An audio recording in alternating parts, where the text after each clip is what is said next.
guys, welcome back to 1010 Adventures, and another beautiful sunny day in Victoria, another day in lockdown. So for this week's episode, I thought I'd give you a bit of a rundown on our GME CB radio. I did mention in a previous video that we were looking at a couple of different options, or we had originally decided on an Oricom 4200. But we changed our mind at the last moment and ordered the GME XRS 370C. Why did we choose the XRS? A couple of reasons. I did mention in the previous video that it had the capability to communicate on emergency channels and a few other nice features. But I thought I'd give it a quick rundown in this session. Just to show you how some of the features and the main feature that we looked at this for. So when we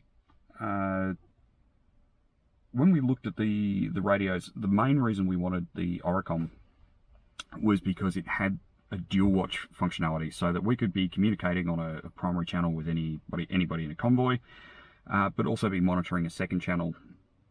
So as an example, if we were going through logging country, we could set it to whatever the logging channel is, so that we're going to know when there's logging trucks coming through, we're going to know what the activity is. And the ability to then be able to send that information to anybody that doesn't have a dual monitoring radio just makes it it's a good safety feature, but also good for long hauls. If we're doing a long freeway run, we can have our monitoring channel as the truckies on channel 40 and keep an eye on what's going on there. But also, if anybody's coming with us in a convoy, we can talk to them. And again, if we hear that there's been an accident up ahead and the truck drivers are not, the truck drivers saying there's been an accident, we can hear that. We can then transmit that information back down the convoy. So the Oricom does all of that, and don't get me wrong, there's quite a few people, there's quite a few YouTubers that use it. One feature that we found with this that I don't believe the Oricom has, and please comment below if you think I'm if I'm wrong, but one feature that this has that others don't is that when you are monitoring a background channel, if there's a communication and you want to reply back, if you press your communication button within 5 seconds of that comms coming through, you will talk back to that channel. So as an example, when I'm talking about traveling through high country through logging area, if we're on the logging channel, we get a communication through saying trucks leaving an area, I can grab the radio, talk to them and say, we're at this location, heading east, north, south, west. Are we going to cross your path? Whatever. Get that information through and make them aware that we're coming through as well. But along that, release the comms button, give it another 5 or so seconds, press communications again, and I'm now going to be talking to the rest of my convoy. So I can pass on that information back and forth between us and the local area. And the same thing applies for the truck drivers as well. So if we're in a truckie channel, if we're on the truckie channel monitoring that, then we've got the ability to communicate with the truckies as well as communicate with our convoy. So great system, great setup. As I said, I don't believe the Oricom has the ability to communicate on both. I think it only allows you to communicate on one. This does give you that option to communicate for a few seconds after receiving a communication on the channel that you are not monitoring. So look, what I'm going to do, I'm just going to bring up the radio, and you can see at the moment I've got it in dual watch, and I've brought 2 radios into the car with me. I've got 2 handheld CB radios, 2 little unitons. You can see here I've got one sitting on channel 40, and I've got another one sitting on channel 31. That's what we normally monitor at. What I'm going to do, just so I don't start sending junk messages to the truck drivers, what I might do is change our settings to channel 39, so it's not going to be something that's going to be used very regularly here. And that's actually going to give me the ability to show you how to set this up. So what I'm going to do, I'm going to tap my priority button in the center of the control here. I'm going to change to channel 39, and I'm going to hold down priority. It's going to flash at me, and now that is my priority channel. And what that priority channel is the channel that we are going to be monitoring in the background. So once I've set that, I now want to set it up for a dual watch. Now, one of the things that this radio has is a couple of programmable buttons. You have the XRS button here, and also there's a button on the top of the unit that is also a programmable button. So what I've got this set up as, that top button, has a great little feature where it actually replay the last transmission. So if you didn't quite catch what somebody said to you, you can push that button and it'll actually replay it for you rather than you having to ask them again to repeat what they just said. So nice little feature that it's got that replayability. The other button I have for the XRS, I've programmed that to dual watch. So I'll just quickly show you how you set that up. So I'm going to hit my menu button. I'm going to scroll down to programmable buttons. Just make sure you guys can see this. Press menu. And you can see I've got basically 4 options. I've got XRS button press, XRS button hold, top button press, and top button hold. I'm just going to go into the top button, XRS button press. I'm going to select it. And you can see here I've already got that set for dual watch. So that's selected by hitting menu. What we'll do now is just go back out until we get to our main channel. Now, if I want to monitor a secondary channel on top of this, all I need to do is scroll to that channel. So I'm going to go to 31, and I'm going to hit my XRS button, and you'll now see that the dual watch icon is spinning up in the top left hand corner, and you can see it says DW for dual watch down the bottom. So what we're going to do now, I'm just going to change hands. What I'm going to do now is I'm going to communicate on channel 39 with my secondary radio. So this radio here, you can see that's on 39. If I communicate on this, and hopefully this doesn't deafen us, yeah, it's going to deafen us. But you'll notice it stays on 39. If I now communicate back on that, I hit it too soon. Let's try this again. Testing 1 2, testing 1 2. Testing 1 2. It now is communicating back on channel 39, not channel 31. If I let it go for a moment, it's now going to stay on that priority channel for a few seconds, then back to 31, and I've now got my secondary handset here on 31. If I communicate 1 2 1 2, it's now going back to channel 31. So this is a great system. You can communicate on both channels, albeit your priority one is only for a short period of time. In an emergency and you need to communicate on that logging channel, trucking channel, whatever, you can hit your priority button and it will return you straight back to your priority channel, and you can communicate wholly and solely on that one. So great setup, great functionality.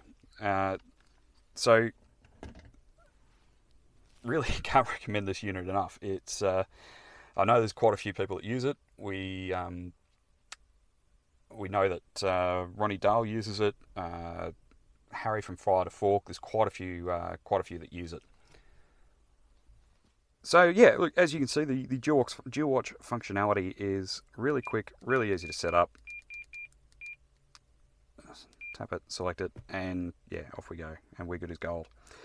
So great functionality, not necessarily available in other versions, or other dual watch units.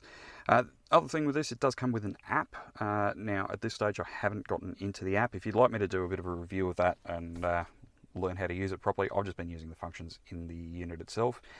I guess the only key thing with the app is that if you are using the emergency services functionality of this unit, so being able to communicate directly with local law enforcement, ambulance, flying doctor service, etc., you do need to do that through the app. Obviously, they don't want you just being able to accidentally flick onto one of those channels and communicate on it. It does need to be done through the app.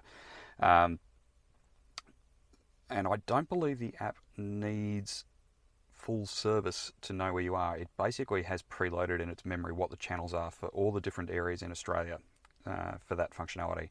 I will confirm that, so please don't take my word for it. There are quite a few things that we need to confirm with that before I start making a complete idiot out of myself. So yeah, look, we'll if people are interested, comment below, and I will look at getting more information about the app functionality and how that works. Last sort of big plus for this unit, it's a Hideaway unit, so the actual main receiver unit for the main body of this unit is in behind my dash. I've used this fairly useless glove compartment in the unit to hide this away. It works really well sitting in there when I'm not using it. The only thing that says that I've got a CB radio here is a giant antenna hanging off the front. So that being said, we might even just look at that next, because I have bought a shorter antenna just so I can get into car parks, because the antenna on the front of this thing is insane. It's quite large. So I'll talk a little bit more about that in a moment. I'm going to jump out of the car and I'll talk to you in a moment. Alright, so we're back outside the car this time, and geez, it's sunny out here. So what we're going to do is we're going to take off the large antenna, which I'll just give you a quick up and down. It is quite large. So we're actually going to take that off now. So let's just undo this. It's sealed with a grub nut, which I think is actually a really good little aspect of these. You're going to take this grub nut off. Don't need to take it out all the way, especially because you don't want to lose it. Then unscrew it.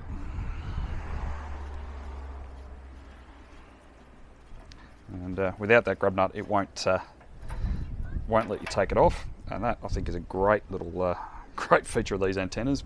It's just a nice little deterrent to stop people from trying to knock it off. So I'm just going to lean that up against the car. That is quite a large unit. So what I've actually had delivered. I've just popped the base of it. I've had a new 2.1 decibel antenna for this delivered. Just ordered it from a company called Automotive Superstore. If I can actually get the cover out of this.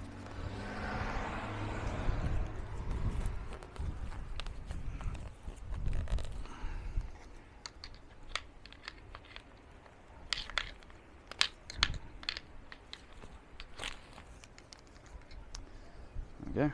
Allen keys, useful for everything. Alright, so I'll just take this antenna out and bring it out. So this is a much shorter antenna, as you can see, and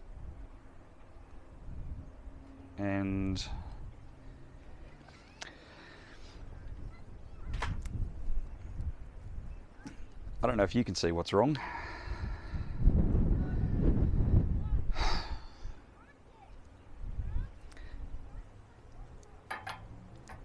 This is not the right antenna for this unit.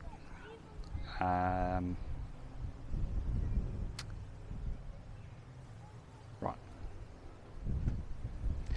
I guess I'll just put the other one back on then. Oh, I've said before I'm an idiot. I don't know how I've managed this one. Time to get back in touch with the company that I ordered it through, and hope like hell I can exchange it for the right model, and also find out whether this is because I'm an idiot or whether they've sent me the wrong one. At this stage I would say either is possible. So look, on that note, to quote Jeremy Clarkson, on that terrible disappointment, I think we'll end the episode there. Thanks very much for watching. Please like, comment, subscribe. It means a lot to us. We've almost at 100 subscribers at the time of this reading. I'm thinking about 99 subscribers, and it's a really nice little boost to our confidence to keep working on the channel. So please do comment below if you've got any questions about the GME or about why I'm an idiot. And we will see you in the next one. Catch you next time.